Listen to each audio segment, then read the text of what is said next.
Assalamualaikum warahmatullahi wabarakatuh. Perkenalkan sebelumnya nama saya Faris Maulana Syosindra dengan NIM 220871117. Di sini saya akan mempresentasikan mata kuliah belajar motorik lanjutan materi 3 dan 4. Di sini saya akan menjelaskan materi 3 terlebih dahulu, yaitu rancangan dan susunan rencana pembelajaran keterampilan gerak, serta mempersiapkan dan memperkaya pengalaman belajar gerak secara tepat, sistematis, bermutu, dan terukur. Yang pertama yaitu ada pengertian gerak. Menurut para ahli yaitu Ulrich dari 2000, tahun 2000 menjelaskan bahwa Piaget eh, dalam tulisan Intellectual Development Theory, Piaget Piaget Jean pada 1952 seorang tokoh yang pertama yang menekankan pentingnya gerak manusia dalam kaitannya dengan perkembangan pengetahuan. Selama tahun-tahun awal, anak-anak menghabiskan banyak waktu berinteraksi dengan lingkungan melalui aktivitas gerakan seperti bergerak pelan-pelan, merangkak, berjalan, melompat. Gerak dasar merupakan keterampilan yang melibatkan otak besar, kekuatan otot yang melibatkan lengan dan kaki, yang digunakan untuk mencapai sebuah latihan atau tujuan gerakan seperti melempar sebuah bola, melompat, meloncat, melewati gerakan air, dan menjaga keseimbangan. Selanjutnya, di sini ada poin-poin merancang pembelajaran gerakan, yaitu yang pertama, identifikasi tujuan pembelajaran. Kita harus mengidentifikasi tujuan pembelajaran terlebih dahulu dan melanjutkannya untuk mempelajari prinsip-prinsip motorik, rencanakan progresi pembelajaran, habis itu kita menggunakan model pembelajaran yang tepat. Di sini harus menggunakan model pembelajaran yang tepat. Apabila tidak tepat, eh, akan lebih sulit dipahami oleh peserta didik. Berikan feedback yang konstruktif dan pertimbangkan variabilitas, praktek teratur, evaluasi dan koreksi, adaptasi pembelajaran, dan evaluasi akhir. Di sini kita banyak evaluasi karena evaluasi itu penting karena selain kita bisa mempelajari apa yang kita buat itu juga bisa memperbaiki apa yang kita buat itu apabila ada yang salah. Eh, Selanjutnya menyusun rencana pembelajaran gerak. Yang pertama, kita harus susun dari tujuan pembelajaran yang jelas dulu dan dilanjutkan analisis keterampilan, pemahaman tentang pembelajaran motorik, desain aktivitas pembelajaran, progresi dalam pembelajaran, penggunaan umpan balik, evaluasi dan koreksi kembali, variasi dalam latihan, motivasi dan keterlibatan dan evaluasi hasil. Eh, kita harus mempersiapkan pengalaman belajar. Merancang pengalaman belajar yang sesuai dengan tujuan pembelajaran merupakan aspek menyusun skenario pembelajaran sebagai pedoman guru dan siswa dalam melaksanakan proses pembelajaran. Jadi dapat disimpulkan bahwa pengalaman belajar adalah sejumlah aktivitas siswa yang dilakukan untuk memperoleh informasi dan kompetensi baru sesuai dengan tujuan yang hendak dicapai. Jadi pengalaman belajar ini sangat penting para audiens karena pengalaman belajar ini kita bisa sharing-sharing dan juga bisa saling apa namanya tuh saling bisa mengevaluasi diri sendiri. Ya, selanjutnya hal yang perlu diperhatikan untuk merancang pengalaman belajar. Yang pertama, ada sesuai dengan tujuan atau kompetensi yang akan dicapai untuk merumuskan tujuan yang berada dalam domain kognitif. Eh, maka pengalaman belajar dapat dirancang hanya dengan mendengarkan atau membaca untuk mencapai tujuan pembelajaran dalam domain efektif maupun psikomotorik tentunya berbeda berbeda lagi. Yang kedua, Sesuaikan dengan jenis bahan atau materi pelajaran. Pengalaman belajar yang direncanakan harus memperhatikan karakteristik materi pelajaran baik dari kompleksitas materi maupun pengemasannya. Yang ketiga, ketersediaan sumber belajar. Pengalaman belajar yang direncanakan harus memperhatikan ketersediaan sumber belajar yang dapat digunakan. Yang keempat ada kesesuaikan dengan karakteristik siswa. Karakteristik siswa yang harus dipertimbangkan antara lain minat bakat, kecenderungan gaya belajar dan kemampuan dasar siswa. Pengalaman belajar menurut Gagne yaitu tipe belajar, belajar signal. Belajar mereaksi perangsang melalui penguatan pengalaman belajar membentuk rangkaian. Belajar asosiasi verbal. Belajar membedakan atau diskriminasi. Belajar konsep, belajar aturan atau hukum. Jenis belajarnya yaitu ada jenis keterampilan intelektual, jenis informasi verbal, mengatur kegiatan intelektual, dan belajar sikap. Pengalaman menurut Paget berlangsung dalam diri setiap individu melalui proses konstruksi pengetahuan belajar. Belajar menurut teori konstruktivitas bukanlah sekedar menghafal, akan tetapi proses mengkonstruksi pengetahuan melalui pengalaman pengetahuan bukanlah hasil pemberian dari orang lain seperti guru, akan tetapi hasil dari proses mengkonstruksi yang dilakukan setiap individu. Dan di sini ada juga saya buat menurut pendapat Paiget, sejak kecil anak sudah memiliki struktur kognitif yang kemudian dinamakan skema. Skema terbentuk karena pengalaman, proses penyempurnaan skema dilakukan dengan proses asimilasi dan akomodasi. Di sini beberapa ide umum tentang pengalaman belajar, yaitu ada keterlibatan dalam pengalaman belajar merupakan pengaruh yang amat penting terhadap pembelajaran. Yang kedua yaitu ada suasana yang bebas dan penuh kepercayaan. Di sini akan menunjang kehendak peserta didik untuk melakukan tugas sekalipun mengundang risiko. Yang ketiga yaitu pengaruh strategi yang mendalam dapat dipergunakan namun sangat tergantung pada beberapa aspek, misalnya usia kematangan, kepercayaan, dan penghargaan terhadap orang lain. Yang kita masuk memperkaya pengalaman belajar, eh, pengembangan pengalaman pembelajaran pada hakikatnya didesain untuk membelajarkan siswa. Dengan demikian, maka dalam desain pembelajaran siswa harus ditempatkan sebagai faktor utama. Dengan kata lain, dalam proses mendesain pembelajaran sebaiknya menempatkan siswa sebagai subjek belajar. Pada bab 9 pasal 19 Pemerintahan nomor 19 tahun 2005 dikatakan bahwa proses pembelajaran pada satuan pendidikan diselenggarakan secara interaktif, inspiratif, menyenangkan, menantang, memotivasi peserta didik untuk berpartisipasi biar aktif mereka serta memberikan ruang yang cukup bagi prakarsa, kreativitas, dan kemandirian sesuai dengan bakat, minat, dan perkembangan fisik serta psikologis peserta didik. Yang mana hal ini menunjukkan bahwa pengalaman belajar harus berorientasi pada aktivitas siswa. Lanjutan dalam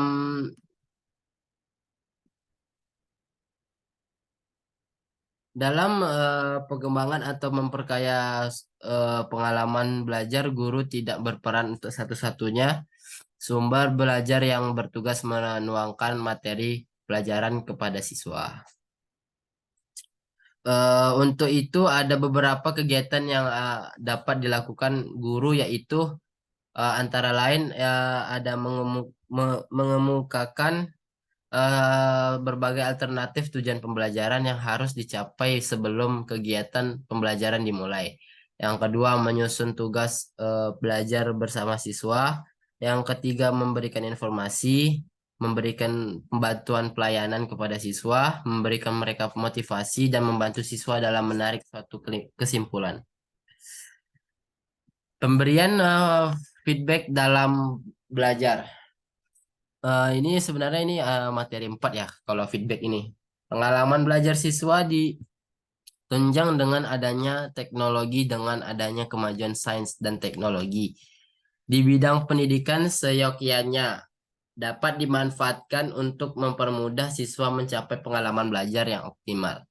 Pembelajaran yang menarik adalah pembelajaran yang benar-benar membelajarkan siswa, semakin siswa terlibat aktif dalam apa namanya tuh, dalam pembelajaran akan semakin berkualitas hasil belajar siswa. Jadi siswa tidak sekedar datang duduk catat gitu, ya bukan sekedar itu aja. Di sini ada multimode, multimetode. Metode itu ya adalah cara yang digunakan untuk mengimplementasikan rencana yang sudah disusun dalam kegiatan nyata agar tujuan yang telah disusun itu tercapai secara optimal. Berikut ini disajikan beberapa metode pembelajaran yang biasa digunakan demi mengimplementasi strategi pembelajaran sehingga terbentuk pengalaman belajar bagi eh, siswa itu. Yaitu ada 3 metode, yaitu metode ceramah, demonstrasi, dan diskusi. Selanjutnya, ya, saya akan menjelaskan metode-metode tersebut, yaitu di sini metode ceramah itu ya ini bisa dibaca oleh audiens sendiri. Kalau demonstrasi eh, dan diskusi. Selanjutnya, yaitu ada tutorial eh, multimedia. Selanjutnya yaitu ada multimedia. Multimedia pembelajaran merupakan seluruh alat dan bahan digunakan untuk mencapai tujuan pendidikan seperti radio, televisi, koran, majalah, buku, atau LCD yang dan lain sebagainya. Penggunaan media dalam proses pembelajaran juga dapat memberikan pengalaman belajar bagi siswa. Salah satu media pembelajaran yang digunakan dalam proses pembelajaran yaitu penggunaan media interaktif seperti penggunaan komputer. Di sini yaitu ada yang pertama ada tutorial, yang kedua ada simulasi. Di sini pengertian tutorialnya dan pengertian dari simulasinya. Selanjutnya itu aja materi 3 yang saya dapat jelaskan. Saya lanjutkan ke materi 4.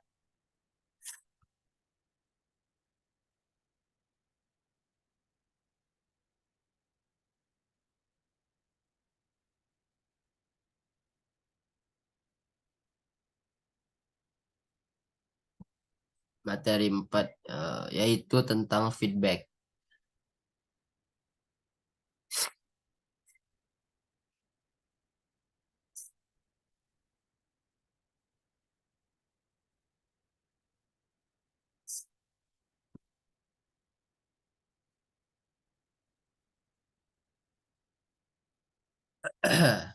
Ya, di sini saya akan menjelaskan materi 4 yaitu feedback. Eh, Klasifikasi menurut ahli feedback itu menurut Rusli Lutan pada 1988 terdapat macam-macam umpan balik. Di sini saya akan menjelaskan apa itu feedback. Feedback itu sesuatu umpan balik dalam suasana mengajar atau melatih seperti itulah. Jadi umpan balik yang dihasilkan menurut Rusli Lutan pada 1988 yang telah dilakukan terbagi dua yaitu umpan balik intrinsik dan ekstrinsik. Dan menurut Suherman pada 1988 mengemukakan beberapa jenis umpan balik berdasarkan kajian dari beberapa literatur. Jenis-jenis umpan balik tersebut diantaranya adalah sebagai berikut. Yang pertama ada general dan spesifik feedback.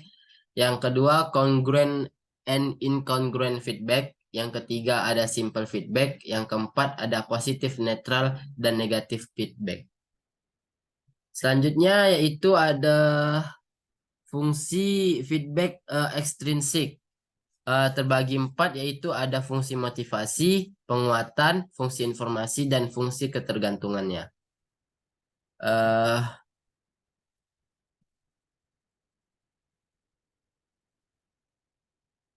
Umpan balik ekstrinsik.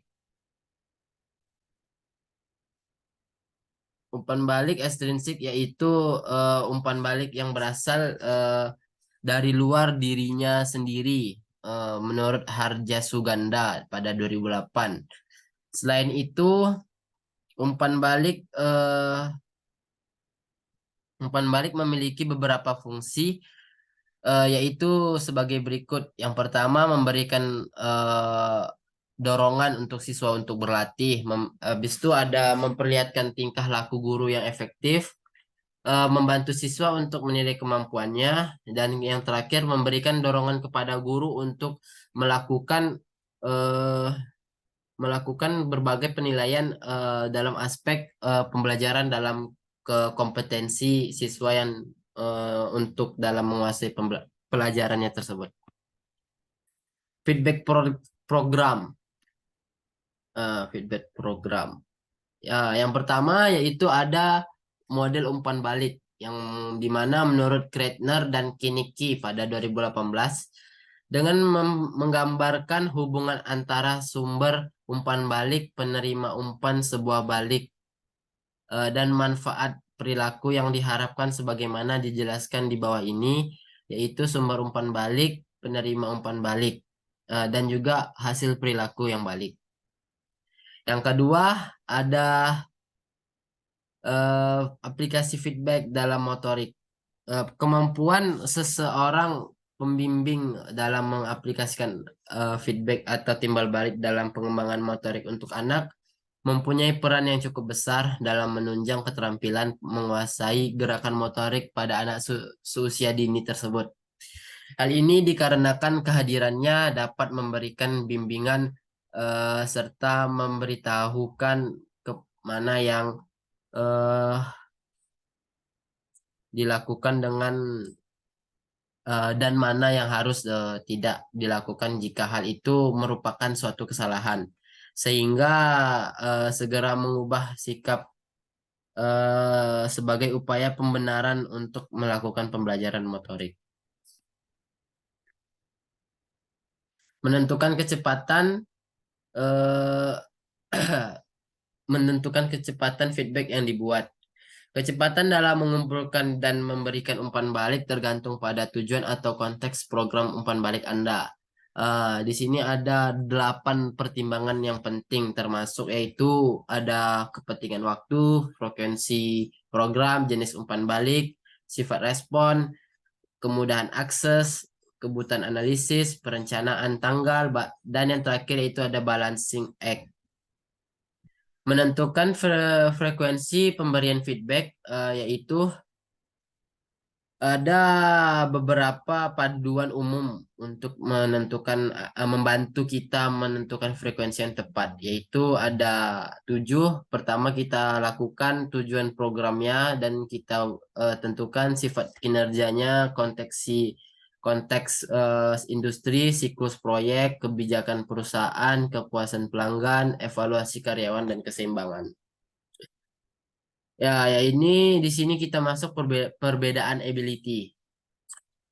Kemampuan juga bisa disebut dengan kompetensi. Kata kompetensi berasal dari bahasa Inggris yaitu competence, yang berarti ability, power, authority, skill, knowledge, dan kecakapan. Kemampuan serta wewenang jadi kompetensi, katanya kompeten yang berarti memiliki kemampuan dan keterampilan dalam bidangnya. Kompetensi merupakan perpaduan da, kompetensi itu perpaduan dari 3 domain dalam yang meliputi ranah pengetahuan, keterampilan, dan sikap yang terbentuk dalam pola pikir dan bertindak dalam kehidupan sehari-hari. Di sini ada juga menurut ahli yaitu Hamalik pada 2016 kemampuan dapat dibagi dua jenis yaitu sebagai berikut kemampuan intrinsik kemampuan yang mencakup di dalam situasi belajar dan menemui kebutuhan dan tujuan-tujuan murid. Eh, dan yang kedua yaitu kemampuan ekstrinsik adalah kemampuan yang hidup dalam diri yang berguna dalam situasi belajar yang fungsional. Kita lanjut dengan pengaruh usia terhadap keterampilan. Usia konsep utama perkembangan anak yaitu menurut ahli Ellen A pada 2002. Eh Perkembangan anak telah menjadi fokus psikologi selama berabad-abad timbul adanya ketidaksepakatan yang dikenal dengan kontroversi keturunan versus lingkungan dari sudut pandang ini. Maka muncullah ada 5 teori tentang perkembangan anak yaitu teori kematangan, teori psikoanalisis, teori psikososial, yaitu setiap tahap perkembangan ditandai dengan konflik yang tertentu, dan terakhir ada teori kognitif perkembangan. Intelijensia dan penampilan motorik. Peranan intelijensia ini keterampilan fisik motorik peserta didik pendidikan jasmani untuk dapat menyerap konsep yang gerakan dalam pembelajaran penjas diperlukan kemampuan intelijensi yang tinggi dari setiap peserta didik. Seorang peserta didik akan memiliki kemampuan intelijensi yang baik dan jika dia rajin serta aktif dalam berlatih. Di sini ada juga menurut para ahli ada beberapa hal mempengaruhi proses pembelajaran motorik yaitu Rahyubi pada tahun 2014 yaitu ada 4 faktor individu, lingkungan, peralatan atau fasilitas dan pengajar. Selanjutnya yaitu kesiapan aspek fisik. Menurut ahli ada juga ya menurut Daliono pada 2005 kesiapan adalah kemampuan yang cukup baik dan fisik dan mental dan bisa audiens baca juga yang menurut Daliono ini. Dan ada juga beberapa aspek fisik penting yang harus disiapkan untuk fisik. Yang pertama yaitu kekuatan otot, yang kedua kekuatan inti, fleksibilitas, koordinasi, keseimbangan, daya tahan, kardiovaskular kecepatan. Yang ketujuh yaitu kelincahan, juga bisa dibilang agility, dan yang ke-8 bisa ketahanan otot kita. Cukup cukup dari saya, mungkin itu saja materi 3 dan 4 yang bisa saya presentasikan pada hari ini. Saya tutup apabila ada kekurangan dan kesalahan, mohon dimaafkan karena yang salah itu kepada saya. Memang saya salah. Saya tutup dengan wassalamualaikum warahmatullahi wabarakatuh.